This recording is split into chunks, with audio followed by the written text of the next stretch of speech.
Bab 67 Aku telah menunggu hari ini. Saudaraku, mereka bersekongkol untuk menjebakku. Aku tidak akan sanggup bertahan hidup. Rantai modal Dream Shipping Company putus, dan ketuanya, Yun Feng, dibebani utang besar sebesar 2 miliar yuan. Perusahaan itu digadaikan kepada Wang Zicheng, tuan muda keluarga Wang. Kakak, maafkan aku.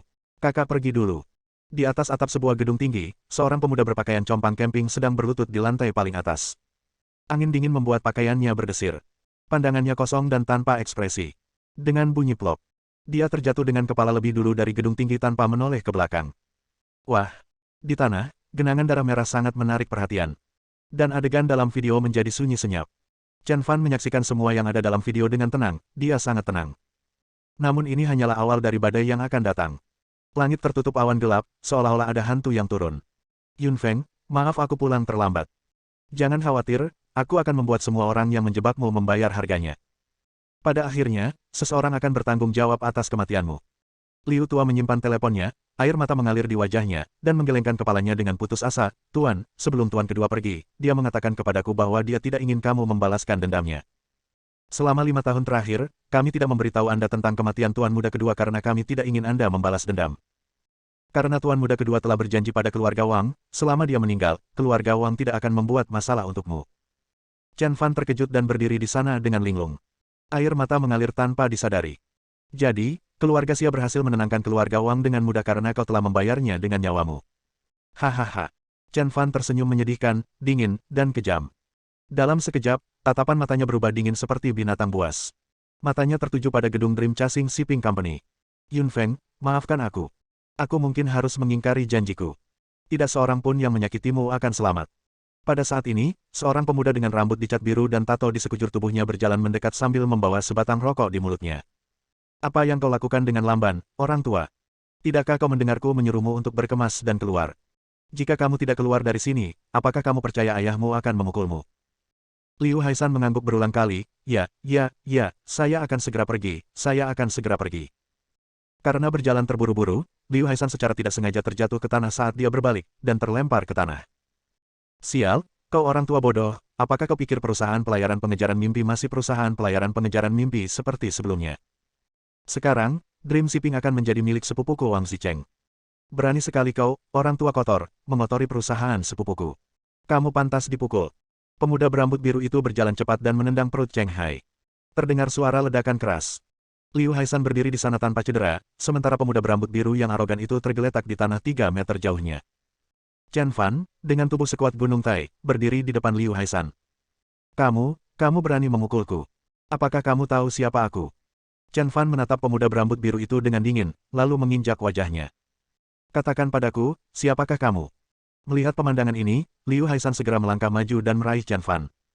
Guru, Anda tidak bisa melakukan itu. Anda sama sekali tidak bisa melakukan itu. Dia adalah Wang Zemu, sepupu Wang Zicheng. Kita tidak bisa menyinggung perasaannya. Maaf, kami akan pergi sekarang juga. Liu Haishan buru-buru berusaha menarik Chen Fan, namun sekuat apapun ia berusaha, Chen Fan tetap seperti gunung yang duduk, tidak bergerak. Namamu Wang Zemu. Benar sekali, namaku Wang Zemu. Kau sampah hina, kau memukulku, Wang Zemu. Aku ingin kau mati dengan menyedihkan. Sekarang, saat ini juga, biarkan aku berlutut di hadapanmu untuk meminta maaf. 2 klik. Chen Fan menghancurkan lengan pria itu dengan kakinya. Ah! Pria itu mengeluarkan suara gemuruh yang menyayat hati. Rasa sakit yang hebat membuatnya ingin membenturkan kepalanya ke dinding dan mati. Wang Zicheng adalah sepupumu. Benar sekali, Wang Zicheng adalah sepupuku. Jika kau memukulku, sepupuku akan membuatmu menderita nasib yang lebih buruk daripada kematian. Patah. Terdengar 2 suara renyah lagi. Kaki Wang Zemu juga diremukkan oleh Chen Fan. Aku sudah menunggu hari ini. Setelah mengatakan itu, Chen Fan menginjak kepala Wang Zemu hingga dia pingsan. Bab 68 Wang Zicheng mengundang. Tuan, Anda terlalu impulsif. Wang Zemu adalah sepupu Wang Zicheng. Selama bertahun-tahun, Wang Zemu selalu menjilat dan tersenyum, dan telah berhubungan baik dengan Wang Zicheng. Dia dapat dikatakan sebagai tangan kanan Wang Zicheng. Dia biasanya memiliki banyak wajah. Sekarang setelah kau memukul Wang Zemu, mengingat karakter Wang Zicheng, dia tidak akan pernah memaafkanmu. Petik 2. Apa yang harus saya lakukan? Apa yang harus saya lakukan? Liu Haishan sangat ketakutan. Selama bertahun-tahun, setelah tuan muda kedua Yun Feng pergi, Wang Zicheng menyiksanya hampir setiap hari. Kekejaman Wang Zicheng telah lama tertanam di tulang-tulangnya. Guru, silakan pergi. Tinggalkan kota Dongjiang sesegera mungkin, semakin jauh semakin baik, dan jangan pernah kembali. Aku akan pergi dan memberitahu ayah dan ibu angkatmu. Cepat, cepatlah. Dan, pada saat itu, perkelahian di luar terlihat jelas oleh para petugas keamanan di dalam. Apa yang telah terjadi? Puan Wang. Lebih dari selusin petugas keamanan bersenjata tongkat listrik berlari keluar dan terkejut melihat Wang Zemu tergeletak di tanah seperti anjing mati. Orang-orang populer di sekitar Wang Shao dipukuli, dan mereka segera mengepung Chen Fan dan Liu Haishan.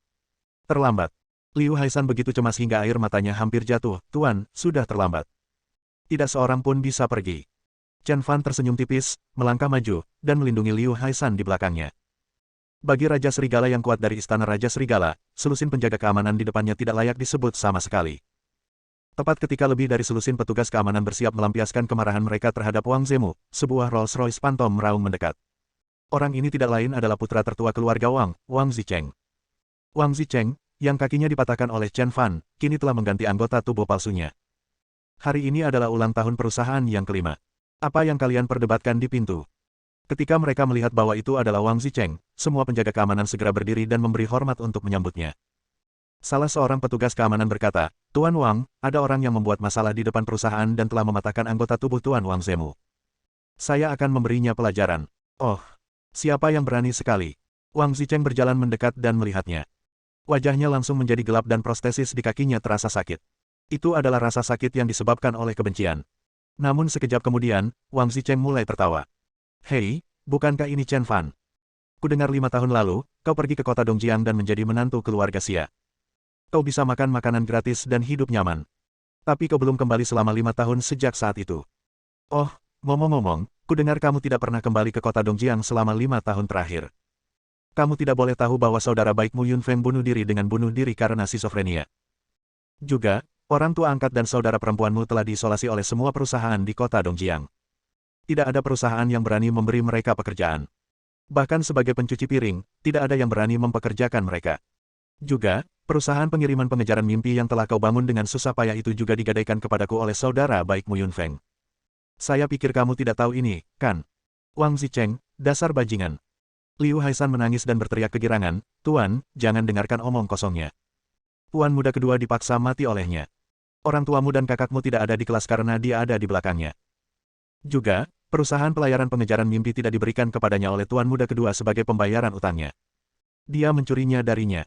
Setelah mendengar ini, Chen Fan tetap diam. Dia tahu semua ini. Wang Zicheng melirik Liu Haishan dengan waspada, lalu berkata sambil tersenyum, Saudara Chen, jangan dengarkan omong kosong Liu Haishan. Kita semua adalah keluarga, mengapa saya harus melakukan ini? Semua ini hanya kesalahpahaman. Hari ini adalah ulang tahun kelima Dream Chasing Shipping Company atas namaku. Bagaimana kalau kamu masuk dan minum? Wang Zicheng mengundang sambil tersenyum. Tuan, Anda tidak bisa pergi.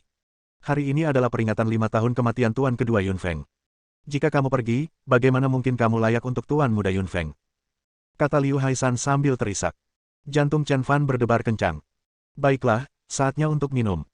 Setelah mengatakan itu, Chen Fan mengambil inisiatif untuk berjalan ke perusahaan pengiriman Dream Sumeng. Bersambung.